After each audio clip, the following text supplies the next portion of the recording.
Western capitals were blindsided. Senegal's President Basaru Diamaya Fay just dropped a bomb that shakes decades of Western privilege to its core. Starting August 3, 2025, foreigners from countries that make Senegalese citizens beg for visas will now have to pay just to step foot on Senegalese soil. African travelers? They walk in freely.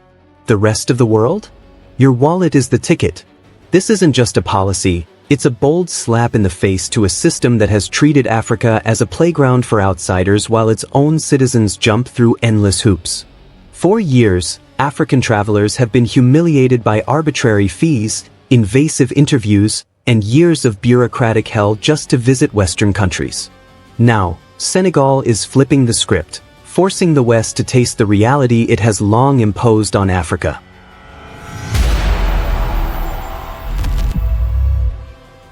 This isn't a tweak. It's payback.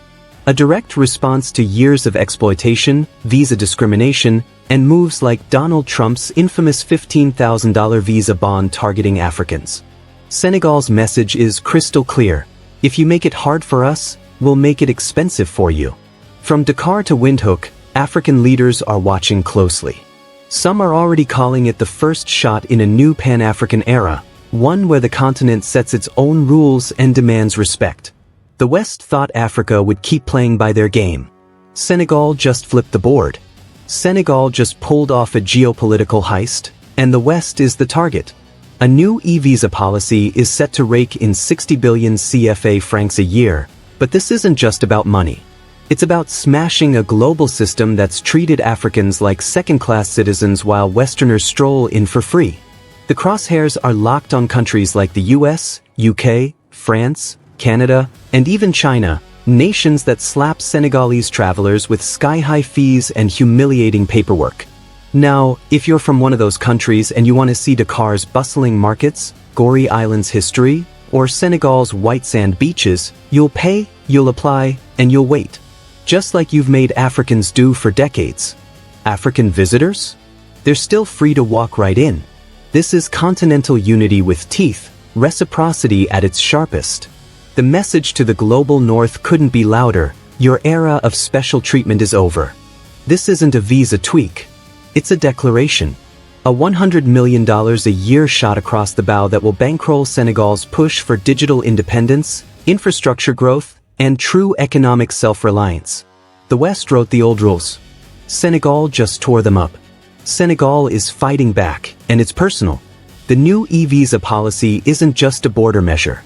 It's a bold strike at decades of Western arrogance, timed perfectly against Donald Trump's latest attack on African mobility. On August 20, 2025, the US rolled out a pilot program forcing visa applicants from certain countries, many African, to post bonds up to $15,000 just to apply. For the average Senegalese citizen earning $1,500 a year, that's more than a decade's income. In other words, most Africans are shut out before they even start. This isn't about security. It's a financial hammer aimed to block ordinary people from traveling. Add pre-selected airports and opaque rules, and the message is clear. Africans are treated like suspects, not humans with dreams.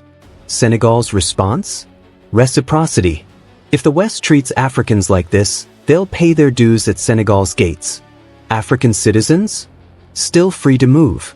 The era of Western privilege is over. Senegal just rewrote the rules. Senegal just flipped the script on the West. The new e-visa policy is a direct counterpunch, a mirror showing decades of hypocrisy. If the US can demand $15,000 from Africans, Senegal can demand a fee from Americans. If France forces invasive interviews on Senegalese travelers, French tourists will face the same online hoops. This is tit-for-tat diplomacy with teeth.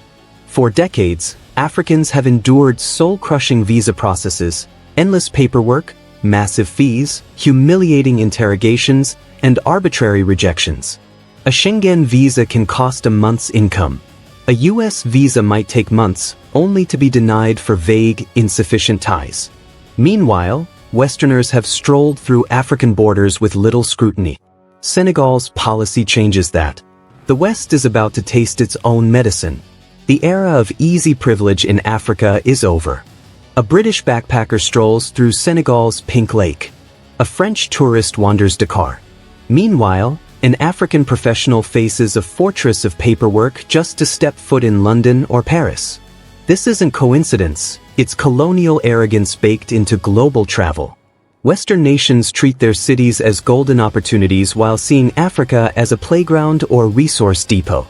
Western travelers enter African countries with ease, exploiting hospitality without consequence, while Africans jump through endless hoops to visit the West.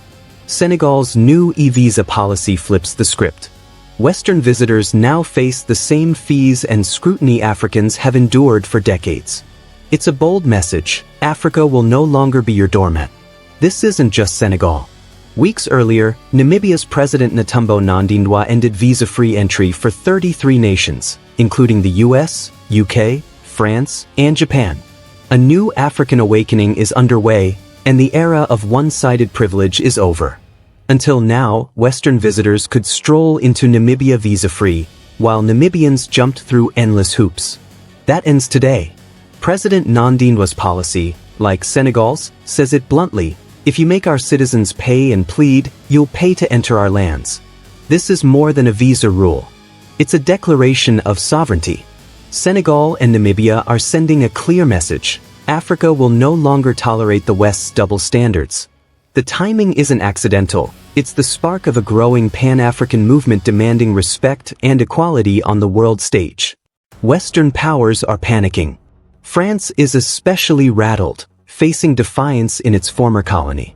The US is realizing that aggressive, one-sided policies could provoke a united African response.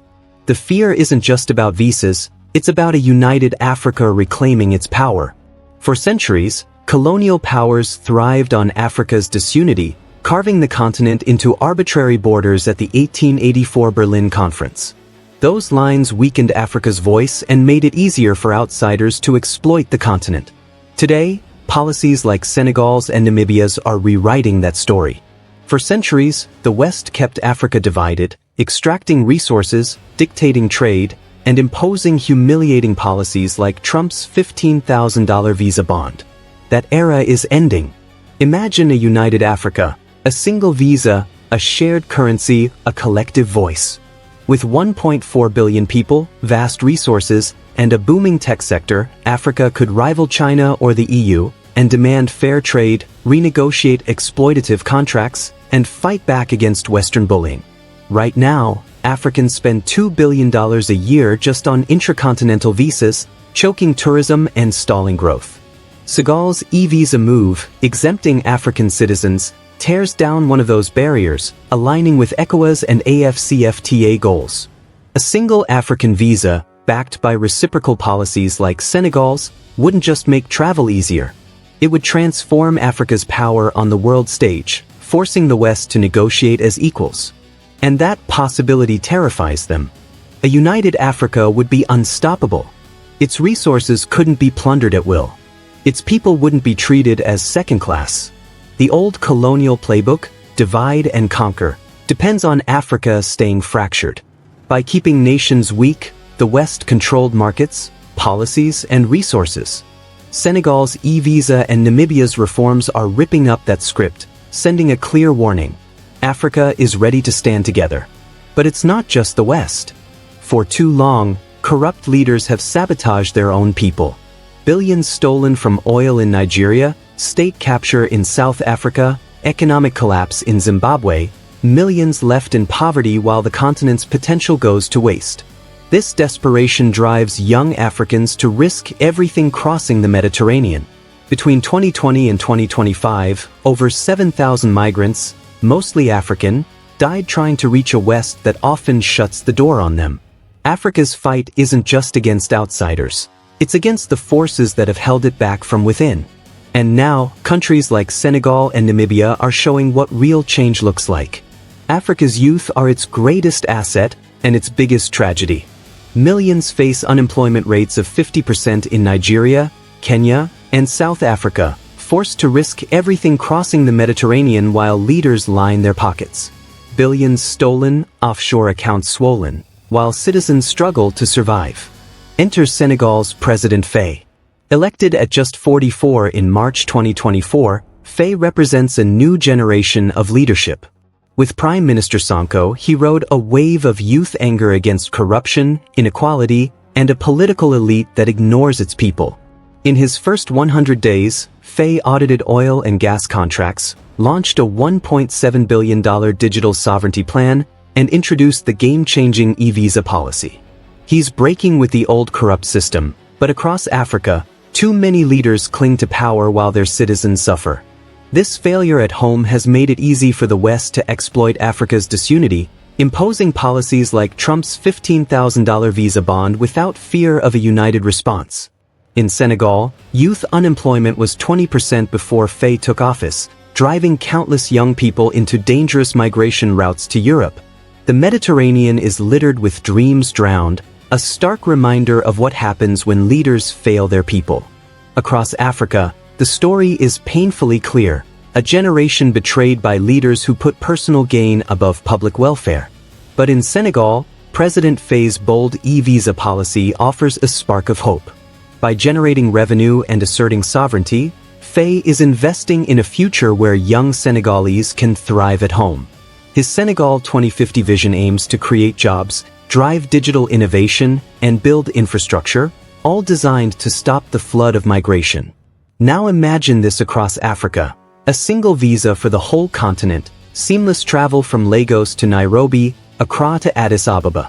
Intra-African trade would soar, currently only 15% of total trade, and regional blocs like ECOWAS and AfCFTA could rival global powers. Senegal's policy is more than a travel rule, it's a statement. A continent united could demand respect from the West, forcing countries like the US to rethink policies like Trump's $15,000 visa bond. This is a call for African unity, economic power, and a shared destiny, finally reclaiming the continent's wealth and opportunities. If Africa started charging Western travelers the same fees Africans face, the balance of power would flip overnight. No longer a patchwork of weak states, the continent would be a force the West could no longer ignore. The African Union passport, promised in 2016, is still a dream, but Senegal shows what's possible when leaders put their people first. Senegal's e-visa policy is a direct challenge to the global power structure. By targeting the US, UK, France, and other Western nations with reciprocal fees, Senegal is demanding respect. This isn't just about $100 million in annual revenue. It's a statement: Africa can fund its own development without begging the West. President Fay's administration is already rewriting the rules, auditing exploitative oil and gas contracts, renegotiating foreign deals, and rolling out a $1.7 billion digital sovereignty plan to escape Western tech dominance. This isn't an isolated move. Namibia's reciprocal visa policy signals a continental shift. Together, Senegal and Namibia are lighting a fire under Africa's governments, showing that fairness is now non-negotiable. The West is panicking. France is desperate to maintain influence, with Macron awkwardly congratulating Fay in Wolof, a clear sign of anxiety. The US is starting to see that unilateral, punitive policies could trigger a united African response. Senegal's e-visa reform is more than a travel rule. It's a declaration: Africa will no longer be exploited, Western arrogance will be challenged, and a blueprint for continental unity is taking shape.